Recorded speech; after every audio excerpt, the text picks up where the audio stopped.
Good evening, everybody. Welcome to our program in search of ancient Israel, the second part of a three-part series.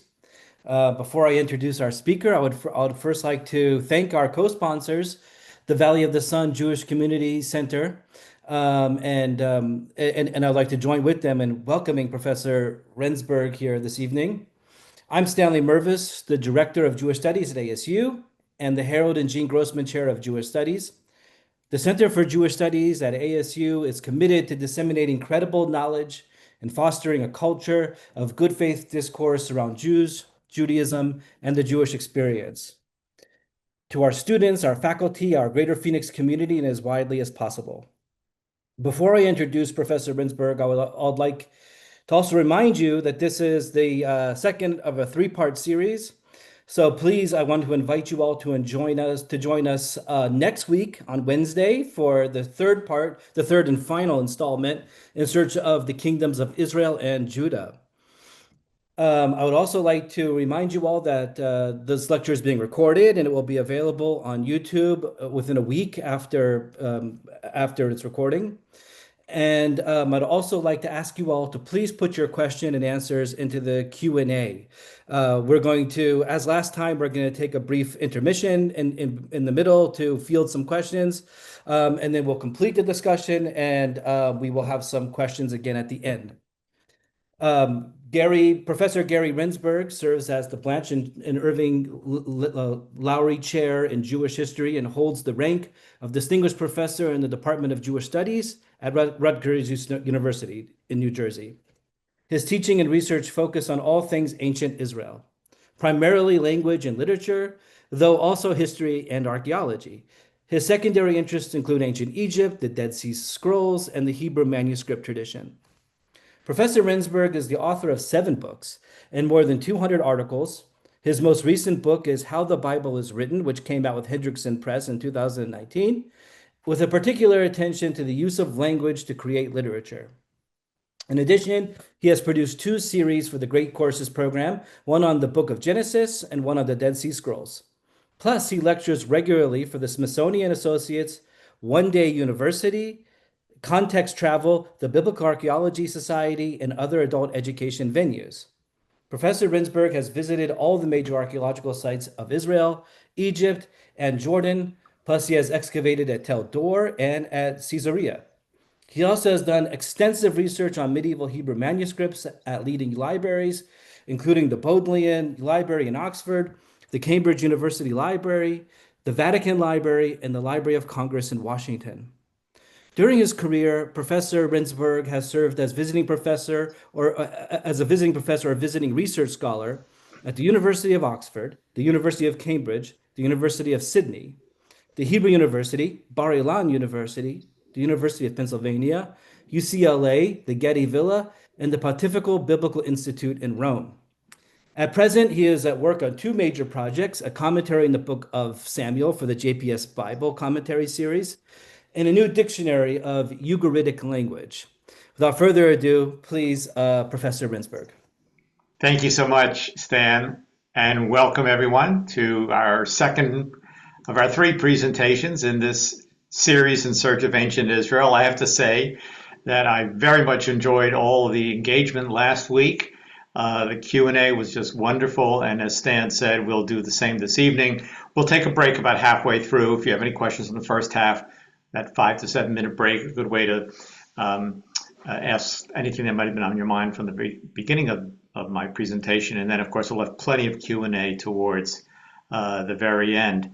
So, in search of David and Solomon, you're looking at 10th century Jerusalem. I'll say something about this graphic in just a moment. So, let's begin. Now, from last week, we were at the time period of Israel's origins, and we looked at Israel in Egypt and Israel's emergence in the land of Canaan. So just to give it some chronological skip, we are talking about 2 centuries later, which is to say the 12 tribes of Israel have banded together to create the monarchy, first under King Saul, a bit of incipient monarchy. He's more of a transitional king. What I mean by that is that Saul does not create a capital city. He continues to govern from his own town of Gibeah. does not seem to have the standing army, all the kinds of trappings of kingship that we would think about. That will happen with David and with his son Solomon. So with that as an introduction, let's begin. And what we're really talking about when we say In Search of David and Solomon, the title for tonight's lecture, is we're really talking about the history and archaeology, especially of Jerusalem during the time of David and Solomon. I will tell you from the very beginning that we do not find a single reference to David and Solomon from the time period of their reigns, which is essentially a 70-year period that you see here, circa 1000 BCE, always a very easy, convenient date to remember when David came to the throne. A good long reign followed by the good long reign of his son Solomon, so about a 70-year period, getting us down to around 930 BCE. No contemporary sources outside of the Bible refer to David and Solomon. Now, there's an asterisk to that, which we'll get to later on, but we therefore need to look at not written documentation which may refer to them, which doesn't exist, but rather what can we see in the archaeological record which informs the historical narrative that is provided for us in the book of Samuel, 1st and 2nd Samuel, especially 2nd Samuel, and the beginning of the book of Kings, where the reign of King Solomon is detailed. So here is, to set the stage, this is a graphic that will allow you to understand exactly what I'm talking about. Who is the earliest person mentioned in the Bible known from contemporary historical sources? Or to put this in other terms, you won't find Abraham in the historical record, or Joseph, or Moses, or Aaron, or Miriam, or Joshua, or any of these people. They are not in contemporary sources. The first person who's mentioned in the Bible, whom we also know from an extra-biblical source, is the Pharaoh, as he's called in the book of Kings twice, chapter 11 and chapter 14, Shishak, where he's a contemporary in chapter 11 of Solomon and in chapter 14 of Solomon's son and successor Rehoboam. And we know him to be, per his Egyptian name, Sheshonk, the founder of the 22nd dynasty. So you can see that this one king who ruled for a little bit more than 20 years, this one pharaoh, his reign will overlap with Solomon's and Rehoboam, and therefore he's mentioned twice in the Bible. So there you have it, the earliest person mentioned in the Bible, known from contemporary sources, and he's not even from the people of Israel. And there's a picture of him on one of the reliefs from one of the Egyptian walls, temple walls. He is, in fact, an Egyptian pharaoh. I always say with a smile and joke with my students about it. I'll do the same with you. This will be the final Jeopardy question one day, and you're going to have to put your answer in the form of a question, who is Shishak, and you'll win the final Jeopardy question. So there it is. Earliest person mentioned in the Bible, known from contemporary historical sources, which leads us to the next slide. Who's the earliest Israelite mentioned in the Bible, known from contemporary historical sources? And that honor goes to Omri, the king of Israel, in the years that you see here. Our period means reigned. We'll use that throughout. I think I used it last week, use it this evening, and we'll use it next week again. Omri is mentioned in this inscription, the Mesha stele, erected by Mesha, the king of Moab, in the 9th century, and he's mentioned there by name, along with his son, except it just says his son. Doesn't give you the name of the son. Of course, we know that person to be Ahab, but we also know Ahab from an Assyrian record. We'll look at all that next week. So there's the follow-up question. Shishak, the first such person, but he's not an Israelite. Omri, the first Israelite mentioned in a contemporary source. And we'll put all this together again when we regroup next week. So we return to the question. We jumped ahead to the end of the 10th and into the 9th century. We go back to the time of David at the beginning of the 10th century. What can we say about King David?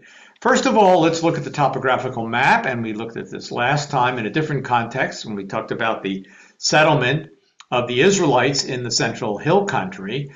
So this is the location of Jerusalem.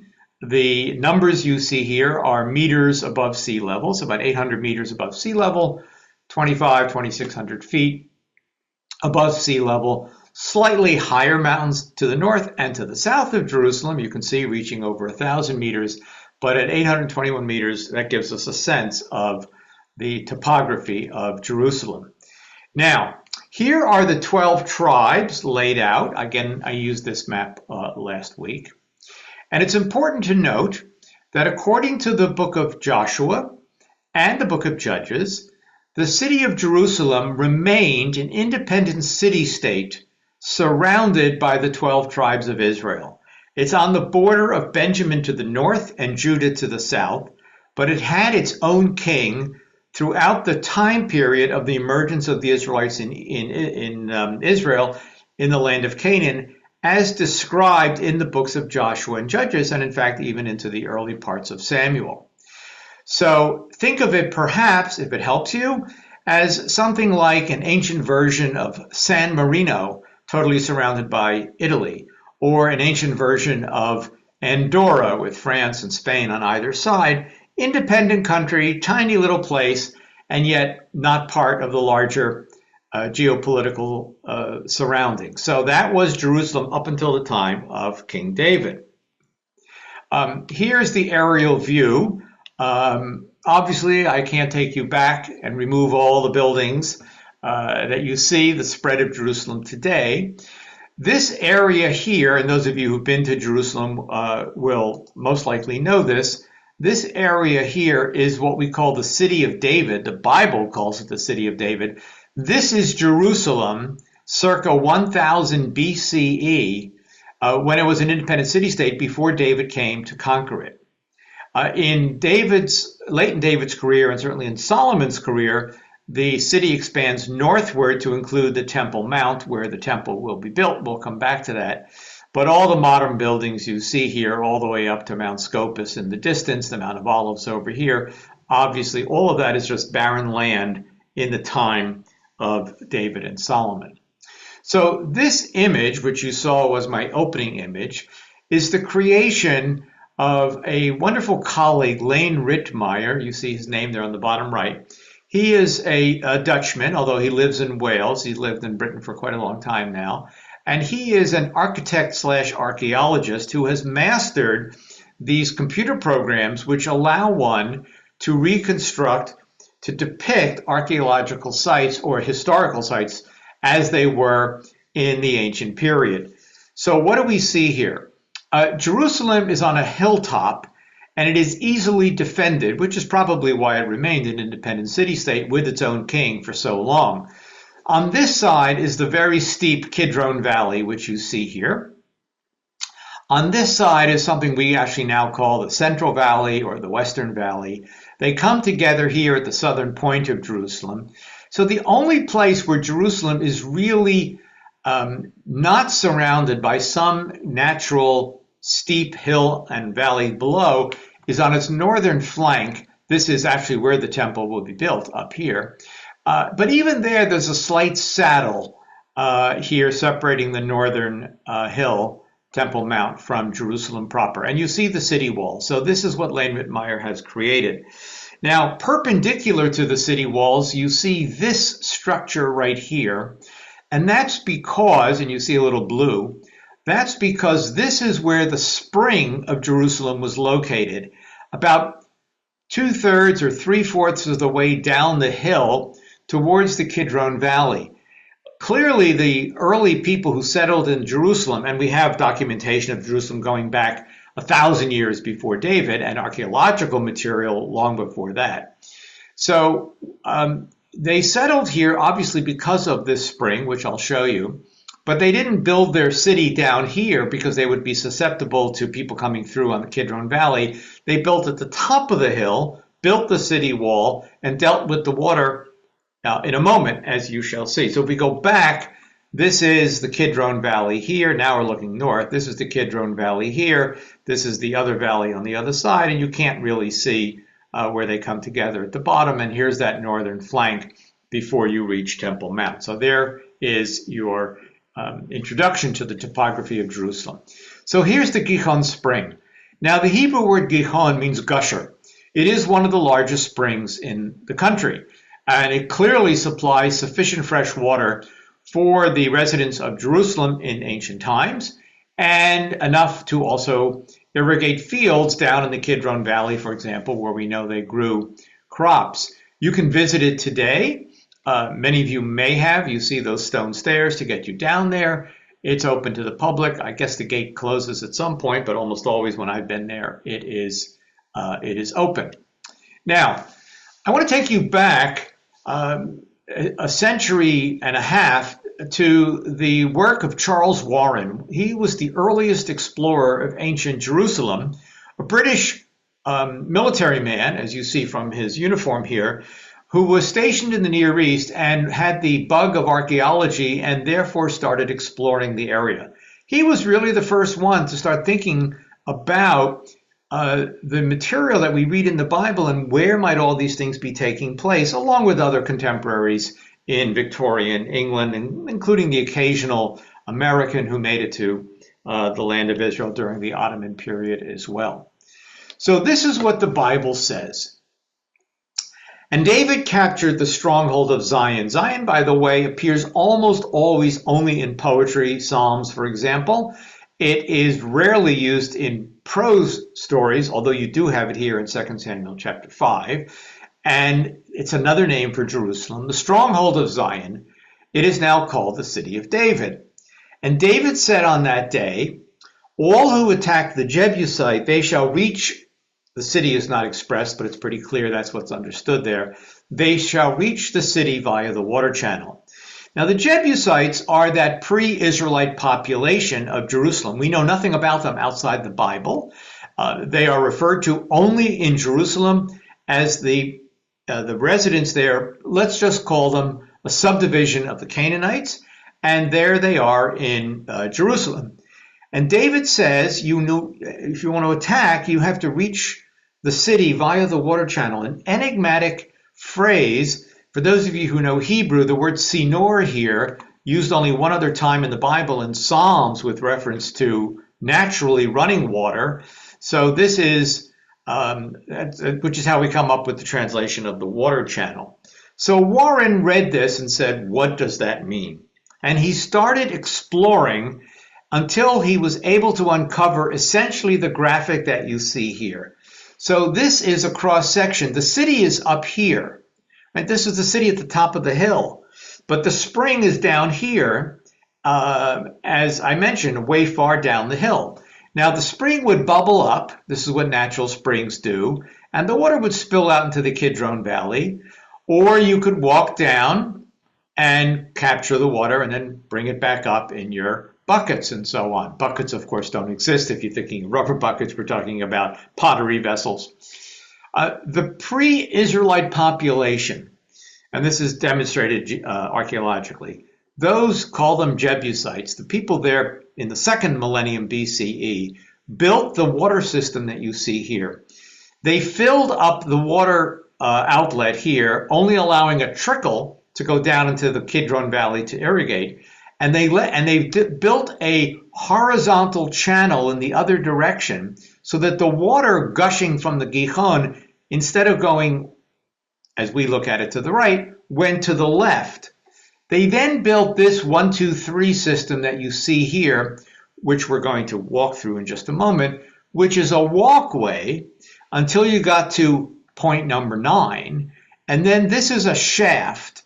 And they would lower their vessels down the shaft, and you would fill your vessels on ropes, bring them back up, and then walk back up this way. It was a much easier way of accessing the water source than having to walk all the way down and all the way up. Water is heavy, may I remind you. So the other advantage being that if you were under siege, if armies were coming through, or just marauders, or, how about, wild animals in the night? You could actually, within the safety of your city, go through this, reach this point, and lower your vessels to bring the water. This is another graphic of the same thing, Gihon Spring, and here is the vertical shaft that we're talking about. So today you can walk the whole thing. So if you start within the city of David, where there have been extensive excavations, as we'll see, you'll walk down this staircase. Imagine that this is now 3,000 years ago. You're looking at the bedrock on either side of you. This was all chiseled away by those Jebusites. So today, the Israel Antiquities Authority and the Tourism Ministry have put this, handrails in and these stairs and some electric lighting. At times, you actually are walking on the bedrock, as you see here, and you just keep on going down and down, further down, and still more on the bedrock. And eventually you stand above Warren's shaft, as I showed you on the graphic. And if you were to stand here, if we were all together in a real room, I would ask you to raise your hands. How many of you have done this? If you stand here today, naturally you can still hear the Gihon spring doing its gushing at various times. Like any other spring, you'll hear the psh, psh. And so you would lower your vessels down and then bring them back up. They would have been made out of pottery, and almost undoubtedly, because pottery would break if you lowered it down these walls and hit the side walls, you would wrap them in straw and on ropes, and then you would take them down and bring them back up, and that's how you got your water from point number 9 going down to point number 5. And all of this was discovered by Charles Warren, and we still call it today Warren's Shaft, which you see in these two graphics. When Israeli archaeologists returned 100 years after Warren did, they were somewhat curious. Okay, so if this is how David's men entered the city, remember that passage, you must go via the water channel, is it actually possible to go up the shaft using simply a rope and shoes? So of course, and a pick maybe. So the Israelis asked the Israeli mountain climbing club or rock climbing club, can you climb up there for us? Is it actually doable? The archaeologists didn't do it. They hired these people or asked these volunteers to do it. And it is perfectly possible, as you see here, to hoist yourself up and get up there using, pre-modern technology of the type that you see here. And therefore, Warren and most scholars, myself included, agree that behind David's comment is a story by which the Israelites entered the city through the underground water channel and that entire passageway where they walked up, as I mentioned before. The city is very difficult to attack because you would be attacking uphill in any direction, even if you were attacking from the northern flank. So that is the archaeological reconstruction of the biblical passage that we are looking at right here.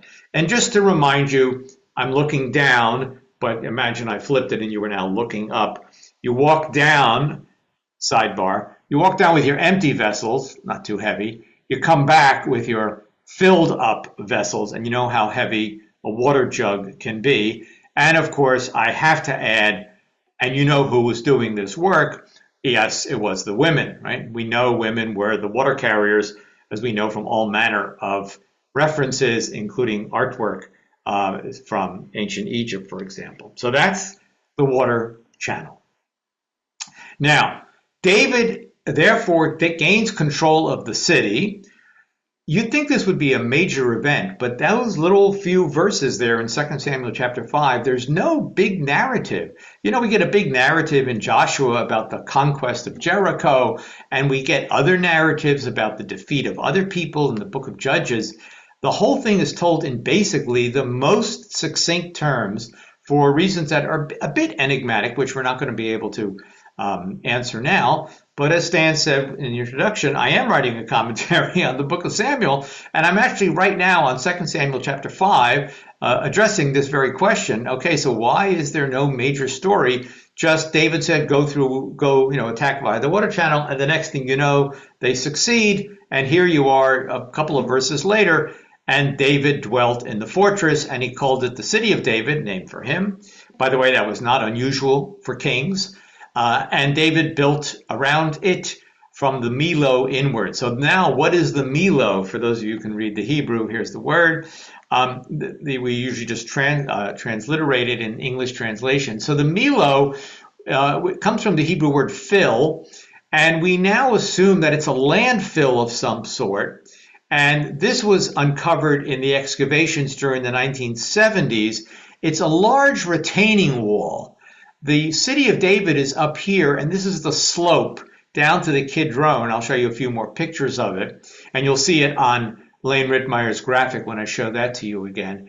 That is probably what the Milo is, constructed by David to, and later on fortified by Solomon, to control, to sort of allow larger buildings to be built there on top. By the way, this is a much later structure right here. This is from the Maccabean period, 850 years later, so don't worry about that. I'm talking about this right here.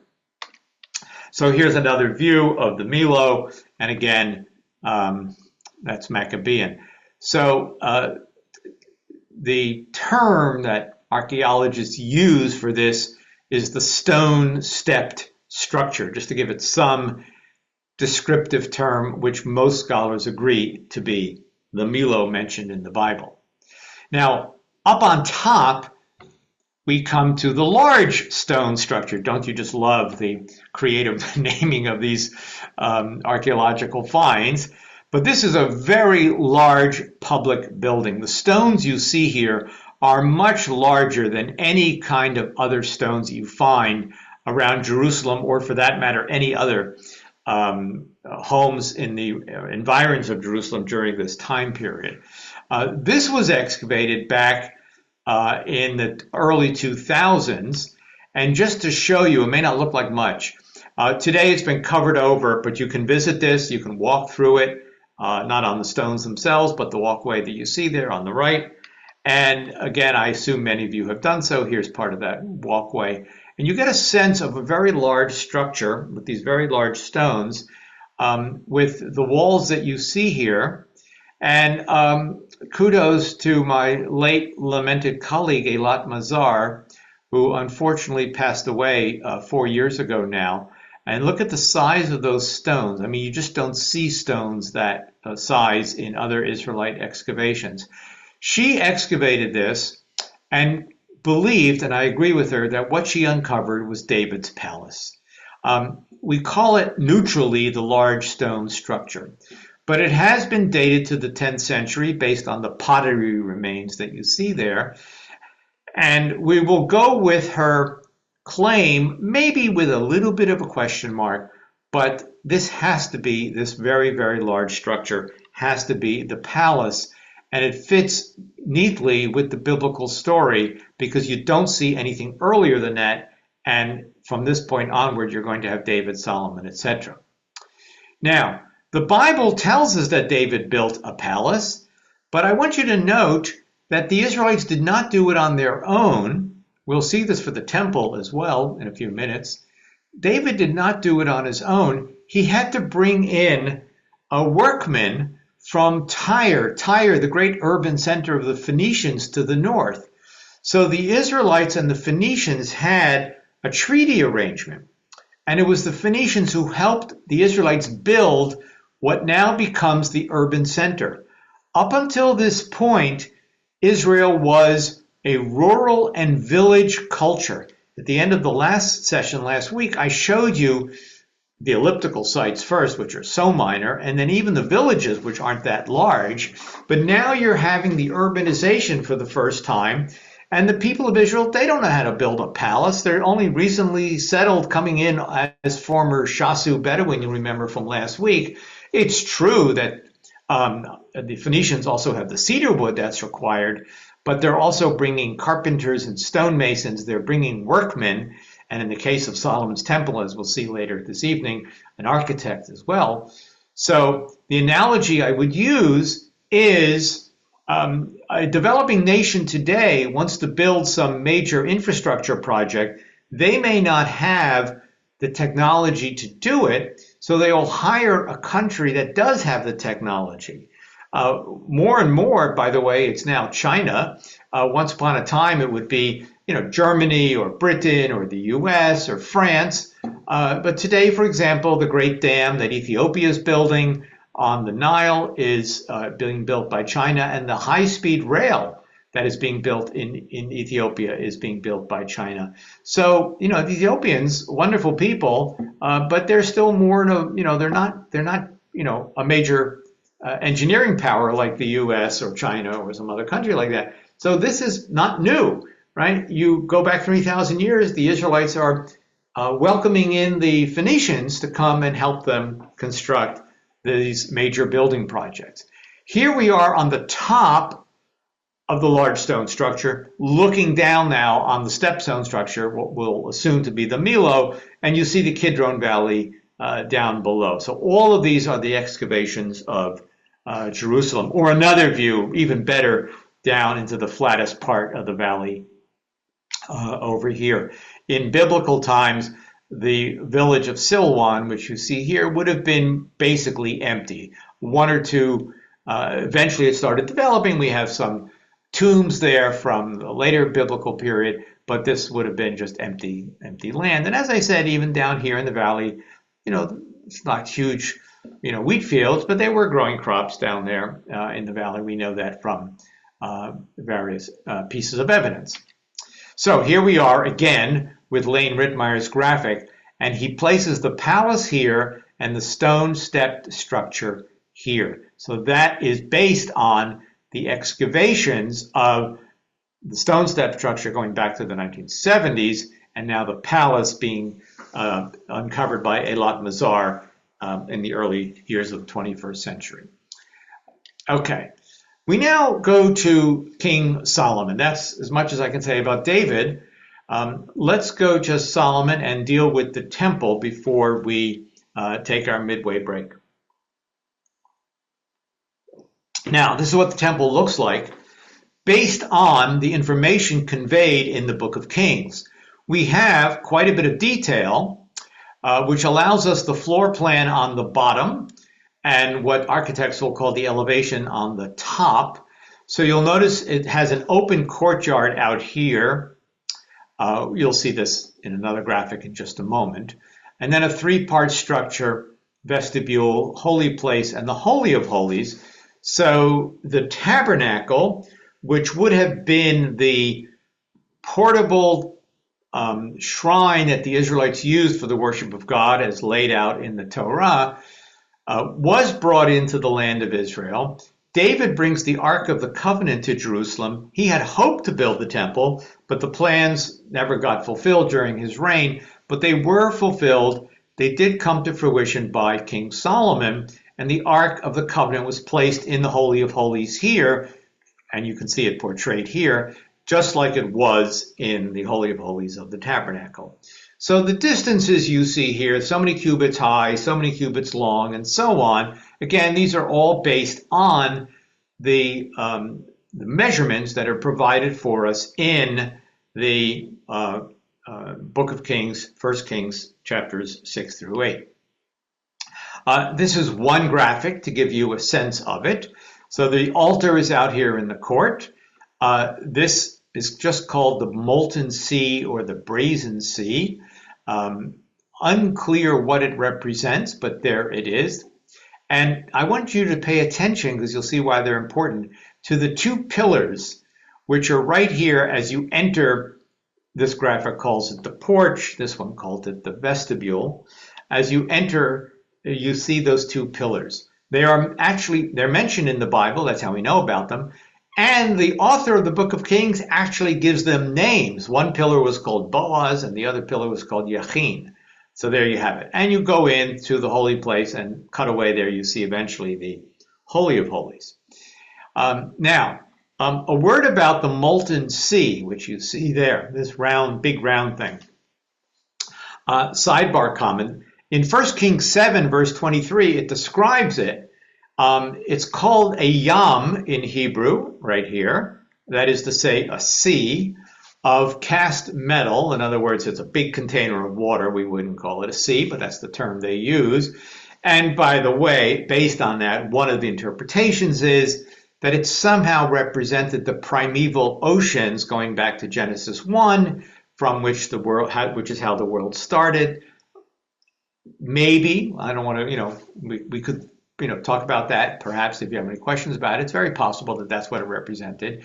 In any case, the biblical passage here, this is a direct quotation, the biblical passage says it was 10 cubits across from brim to brim, or rim to rim. The Hebrew is literally from lip to lip, completely round. Its height was 5 cubits, okay, and it measured 30 cubits in circumference, which is to say that they knew that the circumference was 3 times the diameter. And you know where I'm going with this, right? There it is, right? This is pi. Now, we know pi, of course, to be 3.14, but this is actually, we know that from Greek mathematical texts, centuries after the Book of Kings. So this is actually a precursor to what we get from Greek science, not exact, 3.14, but it's 3 times, right? The diameter of the molten sea is 10 cubits, and the circumference is therefore 30 cubits. Now, it's pretty easy to measure a diameter. It's a straight line. How did the people of ancient Israel measure the circumference? Did they have a bent measuring stick or something? Well, somehow they knew that 3 times the diameter gave you the circumference. A fantastic passage in the Book of Kings giving us an early version of pi. Great sidebar comment. You thought you were going to never use your high school geometry again until you took a Gary Rendsburg class, and there you have it, a little bit of that memory coming back for those of us who did our geometry many, many years ago. This is another artist rendering of the first temple by an associate of Lane Rittmeyer. And again, you see the 2 pillars, and it doesn't show you the courtyard out front where the altar would have been, but gives you a sense of what Rittmeyer and his colleague believed the temple looked like. Now, again, King Solomon had to ask the same king of Tyre, Hiram in Hebrew, to come to Jerusalem and to bring masons and cedar wood and so on and so forth. And in one biblical passage, we actually get the name of the architect as well. So you got to bring in these specialists, as I said, with the building of the palace, ditto for the building of the temple. And this is what it looks like. The significance of the Phoenicians you'll see in just a few moments. Now, as you know, we cannot excavate where the temple stood. So it's right here where the Dome of the Rock is today, dominating the Jerusalem skyline. So I want you to imagine, dig down, go down layer after layer. It was bedrock when Solomon, you saw the first graphic by Lane Rittmeyer, it was bedrock when Solomon built the temple there. That gets destroyed by the Babylonians. We'll talk about that next week. It is rebuilt with the second Jewish temple. That gets destroyed by the Romans. The Romans build on that site a temple to Jupiter. A little bit later, with the Christianization of the Roman Empire, you get a church being built on that site.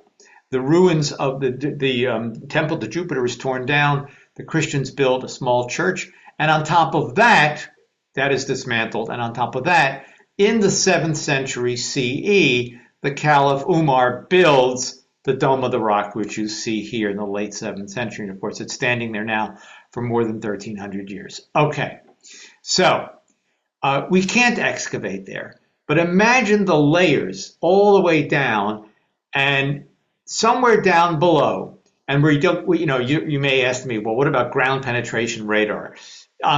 It's being used by archaeologists, but not enough technology yet to be able to sort of uncover foundation stones or anything like that. So we'll just, if you want to ask about it, you can, but I just wanted to mention that. So we cannot look to find archaeologically the temple. We can find David's palace, we can find the Milo, we can find other things. So where are we going to find Solomon's temple? Well, obviously we can't find it in Jerusalem because of the circumstances which I've just described, but we can go look at parallel structures elsewhere in the Near East. Now, the 2 best ones we have are to the far north, on either side of the Syrian-Turkish border. But welcome to archaeology. We can only use the evidence we have, and this is amongst the best pieces of evidence we have.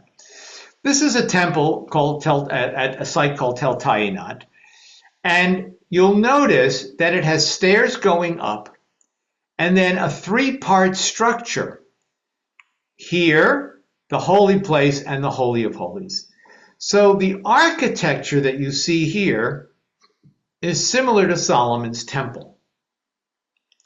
The other such site, not too far away, is Ain Dara in northern Syria.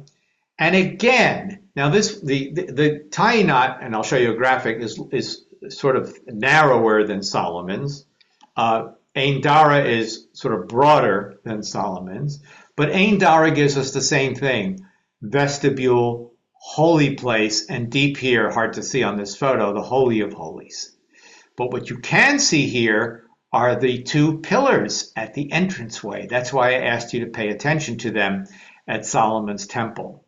By the way, the archaeologists say that there were also two pillars here at Tel Tayinat. I have never been able to determine what they're looking at, and I really should one of these days speak to one of the archaeologists. I don't think this is one of them. I don't know. Maybe there are two stones here, or maybe they're off of our graphic. In any case, you'll see in a moment that they're also there. Okay, so this is where they are located, not too far from Aleppo, to the far north. Now, they both share the same tripartite floor plan of Solomon's temple for the following reason. The Phoenicians are right here: Tyre, Sidon, Beirut, Byblos. Those are the four main cities of the Phoenicians in modern-day Lebanon. Or you can come further south to Akko and Haifa, which were Phoenician cities as well in the biblical period. So all of this is Phoenician, but their influence stretched as far north as this region. We know that from a wide variety of sources. We even get Phoenician inscriptions from this region. It was the prestige language, and they were the prestige culture, even though they were probably speaking Aramaic up in that region, but they left us inscriptions also in Phoenician. So Phoenician builders built temples, the two places of Ain Dara and Tainat, and they serve us as the model. They allow us an archaeological glance of what we cannot see in Jerusalem. Now, this is a graphic that was published in Biblical Archaeology Review some years ago.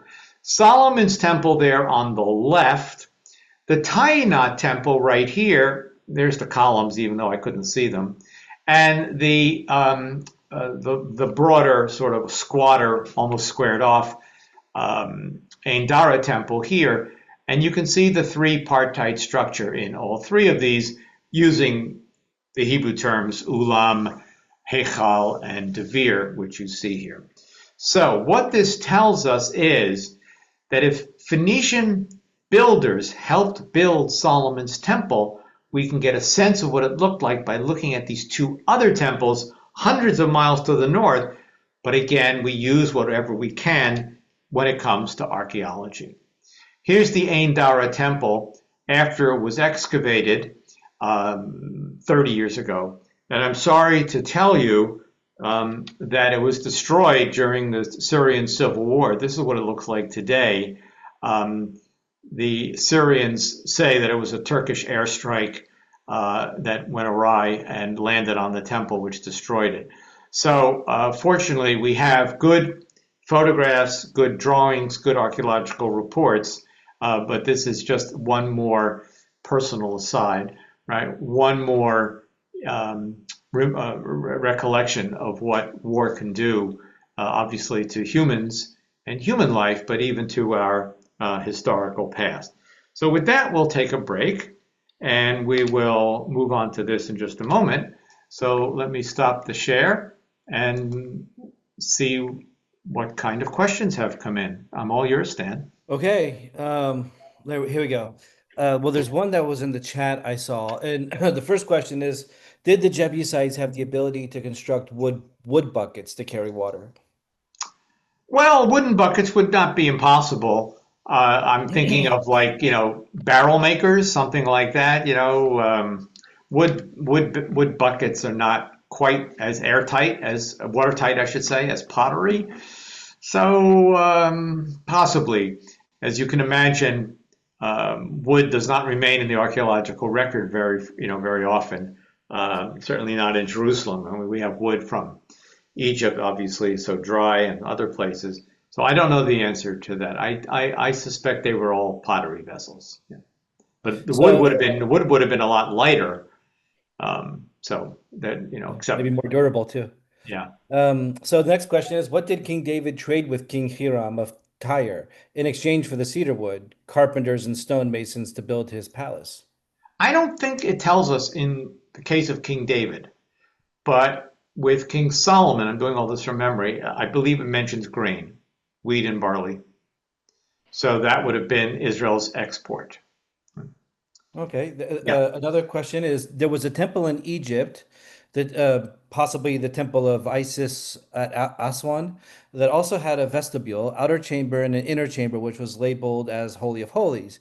It reminded me very much of the Jerusalem temple. Okay. So good question and great observation. The Phoenician, I didn't go that far back. The Phoenician temples are indeed based on Egyptian models. Remember, Egypt was the great culture of the ancient world, and the Egyptians had very close relationship with the Phoenician city-states, in particular Byblos. And so many Egyptian temples are also built in a rectangular fashion with a three-part structure. You can see it especially at Edfu. The Temple of Horus at Edfu is probably the best preserved one, but I have never been to the Temple of Isis on the island of Philae near Aswan. But I wouldn't be surprised if it also had the same three-part structure. So yes, thanks for that good question. Right. So, what is known of the Jebusites? Their origins? Did they only live in Jerusalem? Did they call the city Jerusalem? What became of them? And when did Israelites begin speaking Hebrew? Would they have spoken it in Egypt? And was Hebrew mutually intelligible with Phoenician and other Canaanite languages? Right. Okay. Would that we knew more about the Jebusites. They are never mentioned anywhere, right? Outside the Bible. We don't know what the word may mean. I like to say that they were simply a subgroup of the Canaanites. That's the simple answer. It's more complex, however. There is a group of people living to the far north of Mesopotamia called the Hurrians in what is today Kurdistan. And those Hurrians, they seem to have had, I don't know, a presence in the general area of Judah and in Jerusalem in particular. We know that because we have a 14th century record of the king of Jerusalem having a Hurrian name, or partially Semitic, partially Hurrian name. We have some evidence of that even in the Bible. So it's possible that they had some Hurrian connection. We don't know the answer to the question about the Jebusites. Almost undoubtedly, they called the city Jerusalem. The city was attested with that name 1,000 years earlier in Egyptian documents of the 20th, 19th centuries B.C.E. used the term Jerusalem to refer to the city. So all the locals, I'm sure, would have been calling it that then. Again, I mean, these are just the problems we have. The Salem part, the Shalem part of Jerusalem's name is most likely the dusk star, Venus as the dusk star, Hebrew Shalem meaning complete, the day is complete, a Canaanite deity whom we know from Ugaritic texts and elsewhere, and the Uru part we don't know. It may be related to a Sumerian word for city. All the questions that we have, we simply don't know the answers to. So it's an enigmatic city name, at least the first part of it. In the rabbinic literature is re-understood, reanalyzed as Shalom, city of peace, but we don't have that in the ancient documentation. So it's these are some of the enigmas of the city name. Who are the Jebusites? I'm sure they were speaking a Canaanite dialect, and yes, Hebrew and Phoenician would have been mutually intelligible, along with Moabite and Ammonite and all the other Semitic dialects in the region. Philistines were speaking a version of Canaanite as well. Okay, so I think I answered all those questions. Yeah. One last question in the Q&A. Where was Solomon's colonnade? So I think the graphic by Lane Rittmeyer included a colonnade. I don't think the other one did. And I don't know. So like the exterior perimeter seemed to have had columns. But again, I don't know if that is mentioned in the Bible with all of that detail. It is an architectural detail that's mentioned, or is it something that Rittmeyer is imagining based on later finds and later archaeological finds? So I have to, step back and say, I do mainly history and literature. I'm giving you the general approach to all the archaeological remains here. And if I'm not up to date on every single detail, this is where I go to my colleagues, including, by the way, I should mention her brand new book, or relatively new book, Jody Magnus, my colleague at UNC Chapel Hill, who's now written a wonderful book on the history of Jerusalem from its origins to the time of the Crusades. And it's sitting right behind me. And I will, I've just opened it up and just started reading it now. I got to make more progress in there. There were some more questions that came through in the chat, and I just want to remind everybody, just to make it simpler, to put your questions in the Q of A. So there's two questions left. One is, what was the rope made from? I guess the rope that they were lowering into the Gihon pool. Most people use some sort of a plant. I think in South Asia, in particular, hemp, and probably had hemp in Canaan as well. But we also know that they use grapevines. In other words, you can take grapevines after the harvest, and these are, they make some good ropes as well. We know from references that they tethered animals with grapevines, and they may have used them for rope as well. So all manner of plants would have been used for that. So one more question. I guess this is the hardest question for the last, I suppose, is do you see the Jebusites as related to current Palestinians? Oh my. Well, I don't, you'd have to look at DNA for that. There's no doubt that the current, I shouldn't say no doubt. I mean, the assumption is that the people who are living in the land today, are the ancestors, are the descendants of the people who were living there 2,000-3,000 years ago. That's true both of the Jews and of the Arab population. We also know, of course, that there was a migration of Arabs into Ottoman Palestine in the 19th century. So some of the people today would be the descendants of those more recent immigrants who came from Syria and other places. It's far too complicated a question, and only the DNA would be able to help you. But even there, the DNA of all of these people is so close to one another, I'm not sure that you would get a really good distinction. Leave that for the geneticists. Well, with that, I think we're happy to continue. Great. Thanks, Dan. Right. So we now move to the next archaeological material which we are able to present, and it's the topic of what we call the 10th century Triple Gates. There's a key passage in the Book of Kings. Solomon raised the corvée, and we talked about what that was last time, to build the house of the Lord, that would be the temple, his house, that is to say, the palace, either a new palace or more likely renovating or doing something to David's palace, the Milo, which is already there, and the city wall of Jerusalem, which is already there.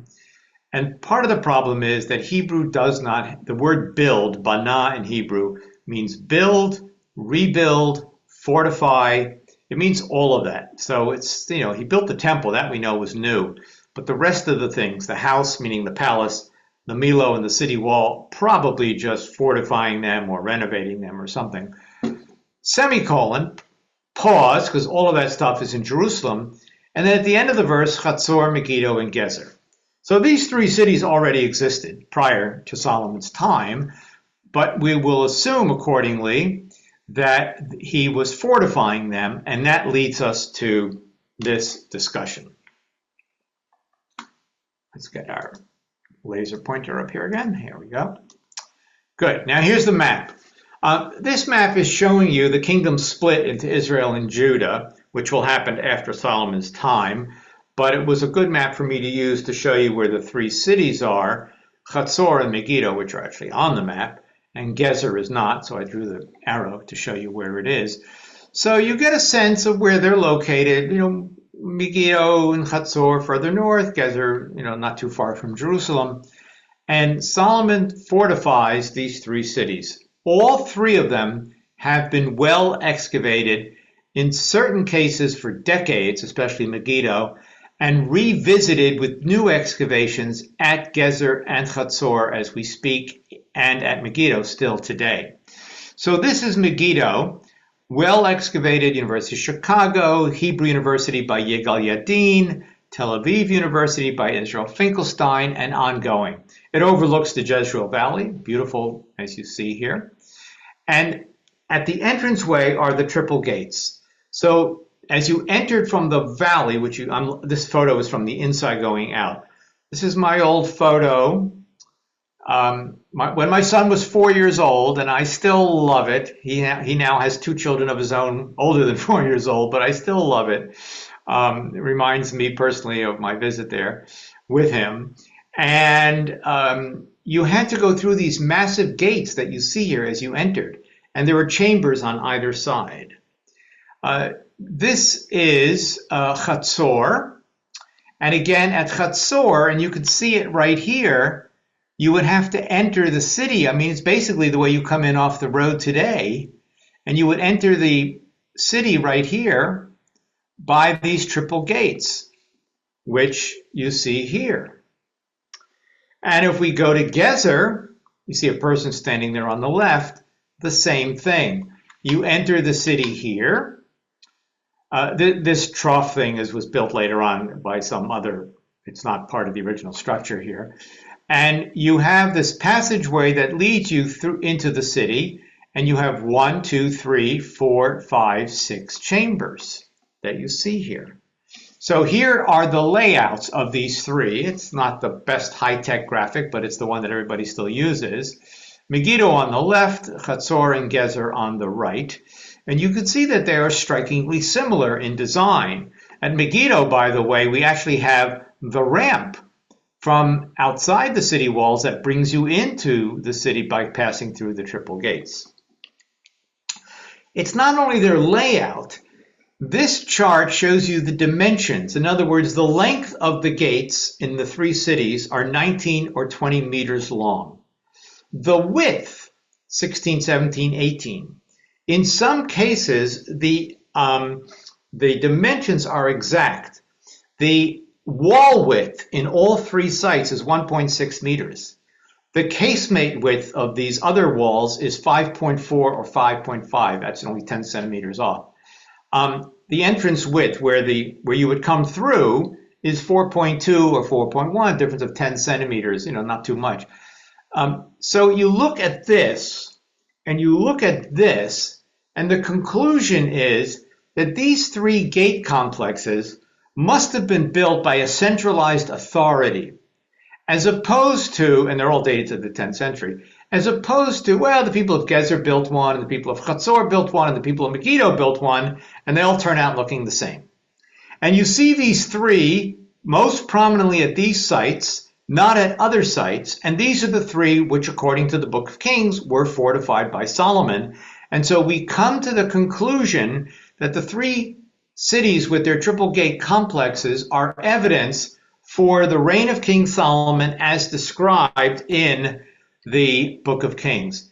The analogy I like to use is something like the Works Progress Administration in the United States back in the 1930s, where all manner of school buildings and courthouses and post offices were built.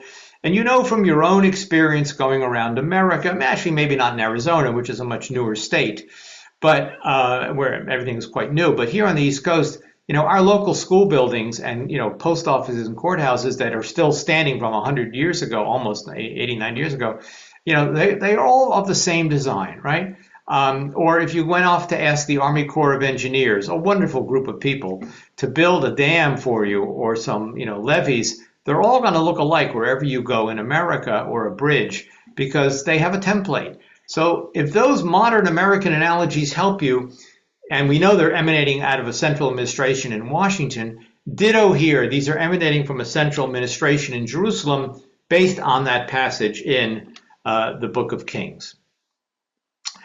So that's the archaeological material. And I now want to segue into something else.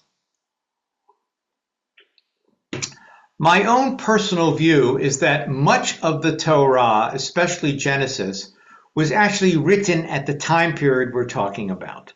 The traditions were older, going back to Abraham, let's say 400 years prior to David, but the story is crystallized in its narrative prose that we get in the Torah during the time period of David and Solomon.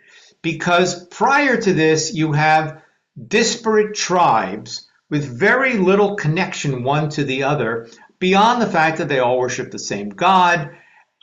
There wasn't much that would have united somebody from Asher or Zebulun in the north with somebody in Reuben in Transjordan or Simeon in the Negev. They're all Israelite tribes, but for the first time they're being brought together in a new polity, the kingdom of David and Solomon, and the scribes in the royal court accordingly create a national narrative to unite the tribes with an emphasis on kingship in particular. So when you look at these passages from Genesis, what do you see? Why does God promise Abraham, kings will come forth from you? And then regarding Sarah, kings of peoples will be from her. I'm translating literally. If you're a regular synagogue attender, you have just recently read many of these passages in the weekly parashah for Shabbat reading. These are embedded passages in the Genesis story to show you that the monarchy is ordained by God generations ago, conveyed to Abraham that he and Sarah will be the progenitors of a royal family. And specifically, Judah will be the royal tribe. As you see in Genesis 49, it doesn't use the word king because it's poetry, but all the metaphors of kingship are there, and the staff shall not depart from him, tribute will come to him, and so on. The boundaries of the land of Canaan promised to Abraham from the river of Egypt, which means the Wadi El Arish in Sinai, it's not the Nile, it's the Wadi El Arish, up to the Euphrates, this accords with the description of Solomon's reign in 1 Kings chapter 5.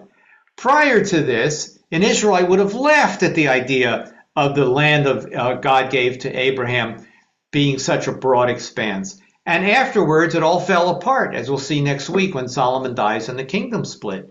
So the boundaries that you see of the land of Canaan in Genesis accord only with the kingdom of Solomon and David and Solomon together. And the fact that Abraham tithes to Melchizedek, the king of Salem, that is to say Jerusalem in its shortened form, this is the way the Genesis author is trying to get you readers in the 10th century to realize that you now need to start bringing your sacrifices and your tithes to the priesthood, not in any other place, but in Jerusalem, because with the construction of Jerusalem comes what we call the centralization of worship, at least at an official level. I have no doubt that the altars and shrines and bamot and so on continue to exist in the land, but officially at least you're now supposed to be worshiping the God of Israel in Solomon's temple. These passages are set in the past, but they reflect the present, right? If it helps you, Arthur Miller's The Crucible, set in the past by several centuries, but reflecting the present of Arthur Miller and the age of McCarthyism in America's 1950s. But do we have evidence for writing in the 10th century? Is it possible that the scribes of Israel could have been writing the book of Genesis on papyrus scrolls in the 10th century? The answer is yes. With each passing half decade or decade, we get another 10th century inscription found in Israel, including in Jerusalem itself. This is the Paleo-Hebrew alphabet. So here we are, and I'm going to show you a few of these places. We're going to visit, well, here's Jerusalem. We're going to go to Gezer again. We're going to go to Azekah and Khirbet Qeiyafa right here. So, Gezer, one of the sites of the Triple Gates, yielded this stone inscription incised into limestone. This was discovered more than 100 years ago. It's in the Istanbul Museum. It was the only 10th century piece of writing we had for about a century. It was an outlier. All the other stuff that has been found at other Israelite sites, Arad, Lachish, wherever, they were all found in the 20th century, but never any 10th century material. It's a calendar text, which actually gives us the months of the year for the farmers. It's a little bit like a farmer's almanac, right? This is when you harvest, this is when you plant, this is when you sow, reaping flax, reaping barley. It's a wonderful text, dividing up the year into 1 month or 2 months sections. If we go to Khirbet Kayafa, we now have 2 inscriptions from this site. This one, a stone ostrakon. This is ink on clay. Hard to read, so we'll do the black and white line drawing. Still hard to read because the Paleo-Hebrew letters had not taken their standard form yet. I mean, some of these letters, we can read them all, but they're not consistently written. It takes time to get a consistent alphabet that spreads across a nation into what we might call a national script. According to Gershon Galil of the University of Haifa, and I'm inclined to agree with his reading of it, you get references here to, in fact, the word king at the end of line 4, and themes that appear in the Bible to make sure that the widow and the orphan and the stranger are cared for. So this seems to be some sort of religious text giving you the teachings written on a piece of clay. But this is the best we can do with the inscription that I've just shown you here. And again, I do concur with Galil's reading of this. A second inscription from the same site on a jug. Most of the jug had to be reconstructed, but fortunately the name up here did not have to be reconstructed. It had to be pieced back together again by the pottery restorers. And it gives us the Hebrew name Esh-Baal right here as the owner of this pot. And by the way, King Saul had a son by that name. Now, it's not the same Esh-Baal. It's a different place, and it's not the son of Saul. It's the son of somebody else.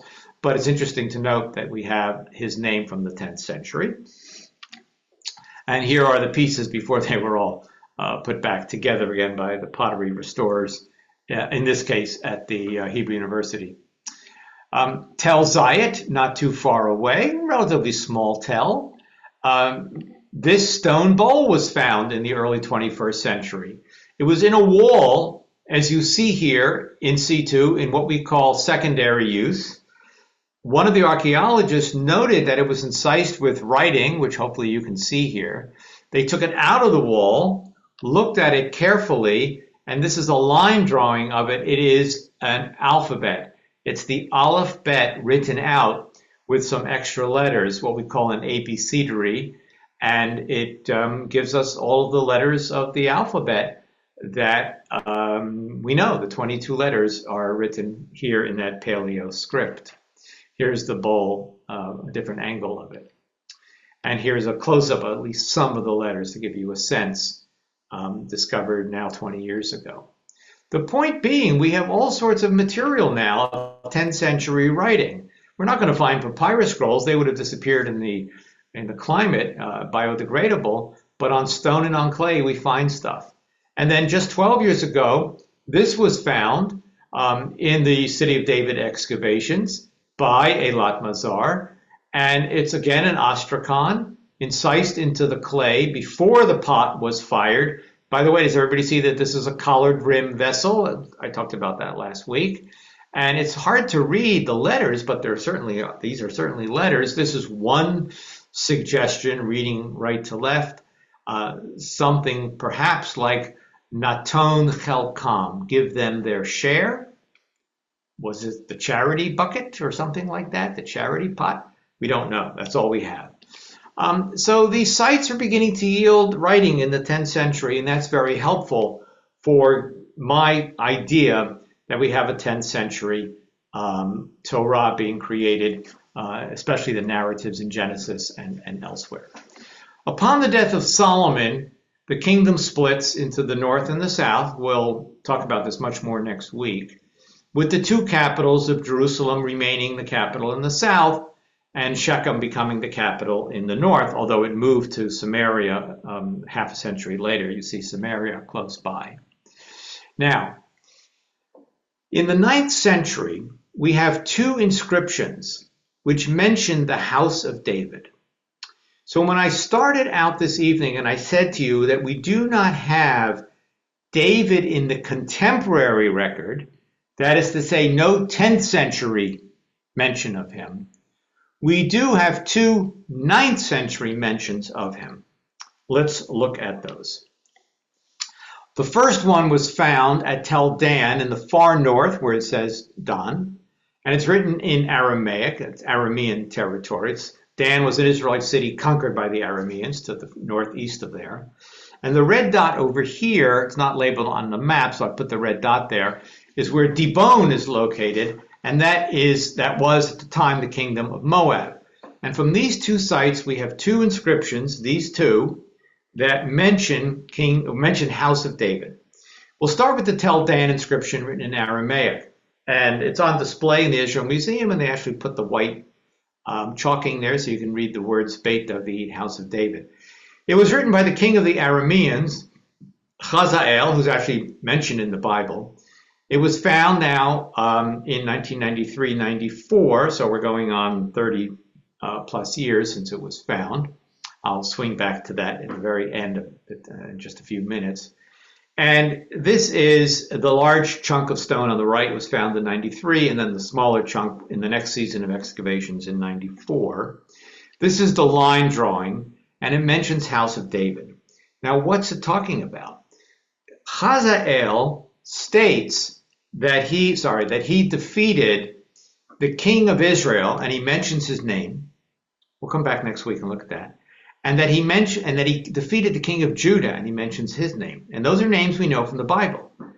But when he calls Israel, Israel, he does not call Judah, Judah. He refers to Judah as Beit David, the house of David. Now, let me remind you that the way, and I believe I mentioned this last week, the way that one country refers to itself may not be the way its neighbors called that country. The classic example being Deutschland, which only the Germans use. We call it Germany, and the French call it Allemand, and so on, right? And the Hungarians don't call their country Hungary. They do when they're speaking English to us. And the Koreans don't call their country Korea, except when they're speaking to us. So this is not unknown that a neighboring country will call you something different than the way you call yourself. So, even in Great Britain, in Scottish Gaelic, the name of the country is Alba.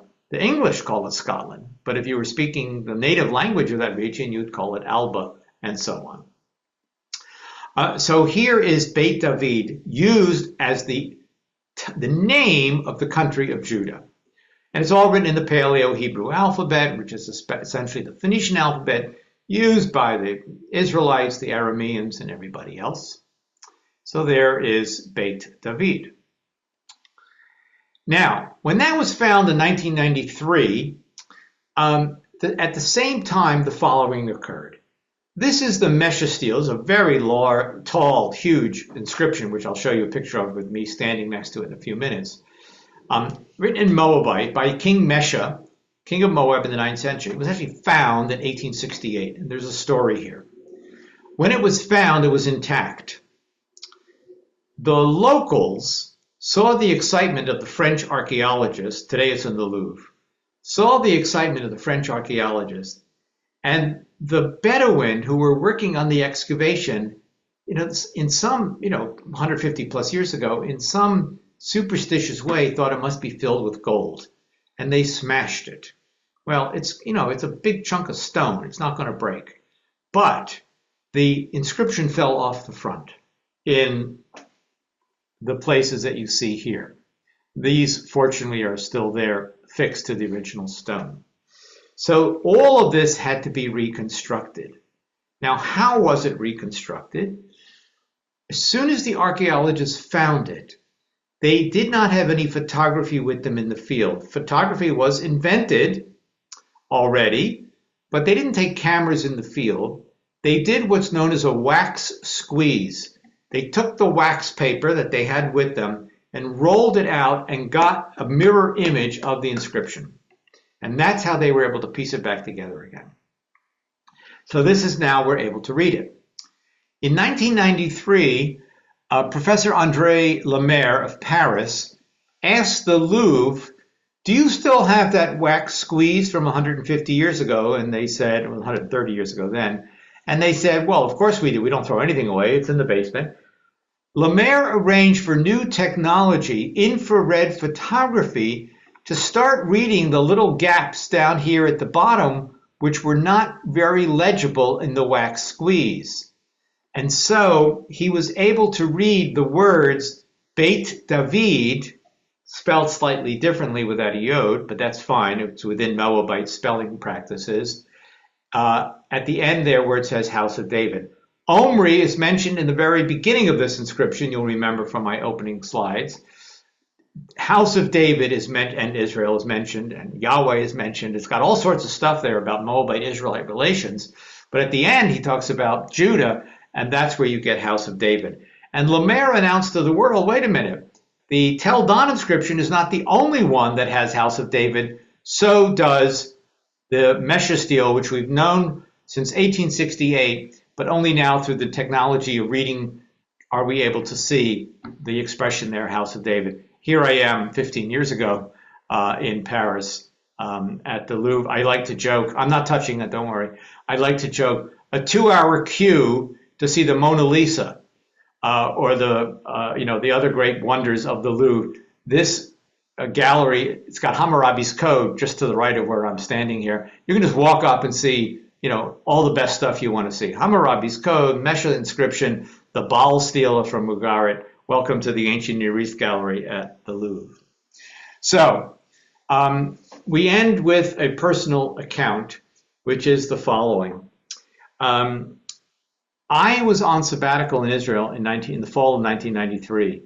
The inscription was found in the summer, in July of 93. When I arrived in Jerusalem in August of 93, all my archaeological and biblical studies colleagues were abuzz with the idea that House of David had been found in the inscription.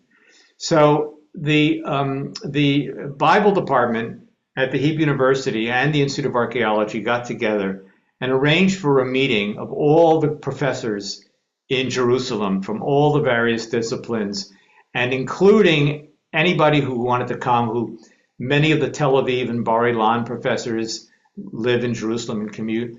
And we all gathered that evening. And I was invited. My colleagues realized I was now there. I was still a young scholar. It was an honor to be. And we gathered that evening in the house of Benjamin Mazar. And I just wanted to show you a photo of him. He was already then approaching 90 years old. Do I have the math right? No, he was. He didn't live to be 90. He was he was 88 or so at the time. He was the great archaeologist of Israel. Yigal Yadin, probably a little more famous, his younger colleague, but Mazar was really the one who established the field and excavated what you see here at the southwest corner of the temple. And he was a remarkable individual. I knew him relatively well. He had been a close colleague of my teacher, Cyrus Gordon, which is how I came to know Professor Mazar. And if the name sounds familiar, he's the grandfather of Eilat Mazar, who found David's palace. So it's a multi-generational archaeological family, including his nephew, Eilat's uncle. They're all related, and they're all digging generations of the Mazars.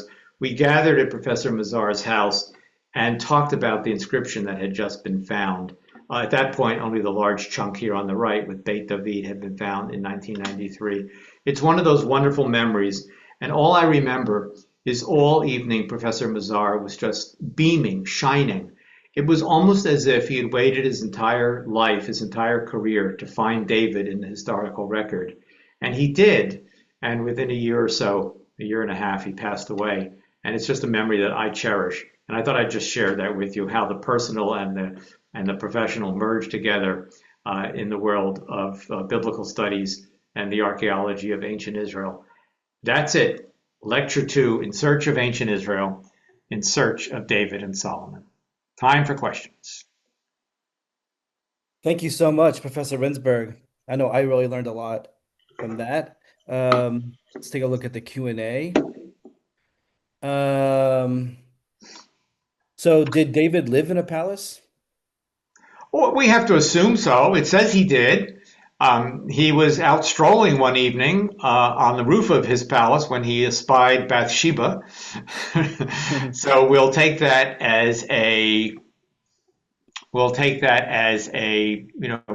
it fits. Why not? Yep. So I guess in reference to the alphabet, I guess scribbled on those rocks, is that a work of juvenilia? Is it a child's work? Possibly, or let's just say a scribe in training, right? I Hmm. would say most likely a scribe in training. We have multiple alphabets written out. The one I just showed you from Tel Zayit, one from a century earlier, excavated by Finkelstein at Isbet Sarta, which I showed you last time. I showed you the site. So we have a number of these, and this is the way scribes would practice. We have them at Ugarit for the Ugaritic alphabet. Yeah, so that's it. Yeah. Hmm. I believe that Jonathan Kirsch wrote a book proposing that the Hebrew Bible was late written prequel to justify the claims for David's supremacy and for the centrality of worship in Jerusalem, but the idea didn't have much traction. Hmm. A number of biblical scholars and others uh, believe that the material is dated much later, but it cannot be for the following reason. The most objective criterion for the dating of any text in any language, and certainly any biblical text, is the linguistic evidence. All languages change through time.